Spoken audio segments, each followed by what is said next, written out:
hard to find. Mythical, so mystical, think what you like. You could be the sword, the shield, defender of the people down below. You know I fall for love. You know I fall for love. The 2017 Dodge Challenger GT has pioneered an entirely brand new segment. There does not exist a single other two-door, five-seater, all-wheel drive vehicle in the entire world. When I first heard that Dodge was going to make the Challenger with all-wheel drive, I was like, wait a second, what? Shouldn't muscle cars be rear-wheel drive only? Then I started thinking about it a little bit more. I was like, ooh, wait, a Hellcat all-wheel drive would actually be pretty cool because then it could put down the power really effectively. But sadly, the all-wheel drive version of the Challenger is V6 only. It uses the 3.6-liter Pentastar V6 found in the Chrysler lineup. It makes the same horsepower and torque as the rear-wheel drive models, 305 horsepower and 268 pound-feet of torque. It's mated to a 8-speed automatic only. There is no manual transmission option available. And let's just say it is only adequately powerful. It's not a very fast vehicle. I do really wish that they would put the V8 Hemi in this all-wheel drive vehicle. In the early days of the modern Charger, they did have a Hemi V8 all-wheel drive version, but that has since been killed off. Therefore, this vehicle kind of like sits in a weird category because it's not dedicated to all-out performance because obviously it's 8-speed automatic plus a V6 only, and it's sort of, I think they made it in terms of increasing the practicality and usability in northern climates where you have inclement weather, so you can still drive your cool, fun Challenger when it's snowing outside. I will say I believe that Chrysler offered this combination because it was the best-selling engine and transmission combination. Makes sense. But this way, they could get as many of the all-wheel drive version of these cars out as possible. The all-wheel drive system in the GT behaves primarily as a rear-wheel drive system. It only will send power to the front wheels under a couple of circumstances, some of which are if the vehicle detects you have lost traction, if you are in sport mode, or if, let's just say, you're doing a full throttle passing maneuver. So it's not a full-time 100% all-wheel drive split. I've always thought that Challengers look pretty cool, especially the higher option ones with the blacked out grills and the cool wheels. They look pretty aggressive. They're mean and aggressive looking vehicles. Yes, they are absolutely enormous. All the jokes and stuff. A good friend of mine has a Hellcat and it is massive. I frequently refer to it as a boat. But just getting in this car, just from the outside, walking up to it, you're just staggered by how tall and big it is. I parked it right next to my BMW and it just dwarfed it in terms of size. I will say the color in this car is really cool. It's named Destroyer Gray, and it's a really, really nice looking gray color.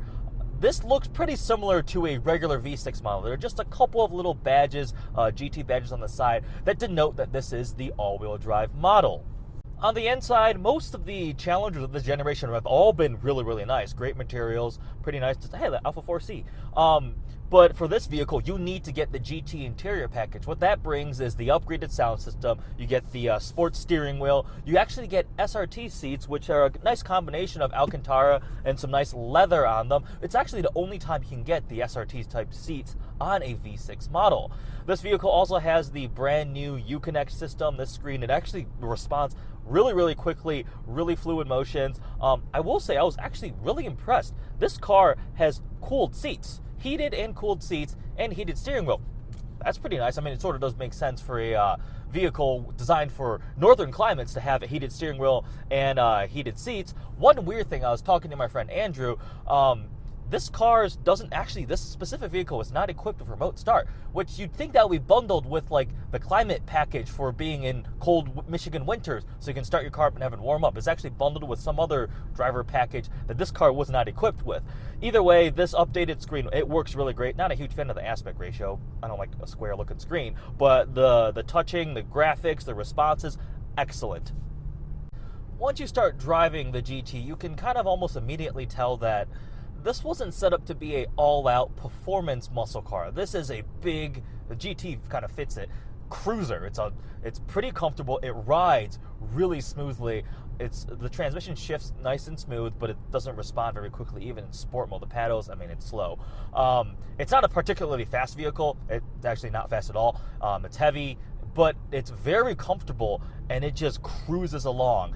If you try to take some curves and drive aggressively, there's a decent amount of body roll. The steering is kind of loose. I'm not a hugest fan of this vehicle in terms of a sharp handling tool.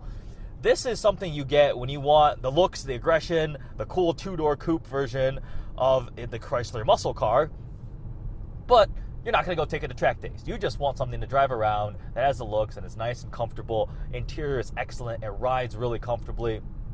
Not a well-performing handling vehicle, though. If we start talking about value, this car starts at just over $33,000. This one's optioned to nearly $38,000. And to me, that's a lot of money for a muscle car that doesn't even have a V8. It's just over 300 horsepower from a naturally aspirated V6. Again, if you get this, you need something, you live in Michigan or Canada or just somewhere where it gets cold and stormy and crappy, and you want the practicality and the confidence of an all-wheel drive vehicle. How much do I desire it? I'd rate it at probably a 60. It's not that it's a bad car per se. It's just that I don't think I am the target demographic. I'm a car enthusiast. If I'm getting something for daily driving, it's probably go towards a luxury or still at least fun to drive like the S4 or like a BMW. It's a very, very nicely finished vehicle. I mean, I was really impressed by some of the options. When it had cooled seats, I'm like, whoa, this has ventilated seats. That's crazy. The muscle car I used to own had manual adjustment front and back seats, and that's it. They were just buckets. It's a comfortable place to be. It looks really cool and aggressive. You get that appeal of the styling, but don't come into this car thinking it's going to be a performance all-wheel drive vehicle and go drift it all the time and do that type of stuff. Not the purpose of the vehicle. Thanks to LaFontaine, Chrysler, Dodge, Jeep, Ram. They're in Saline, Michigan. They have this vehicle along with a bunch of other cool cars there. So if you need any of those vehicles, definitely either let me know or go check them out. Hope you guys like this video. Let me know if you have any questions. Thanks for watching.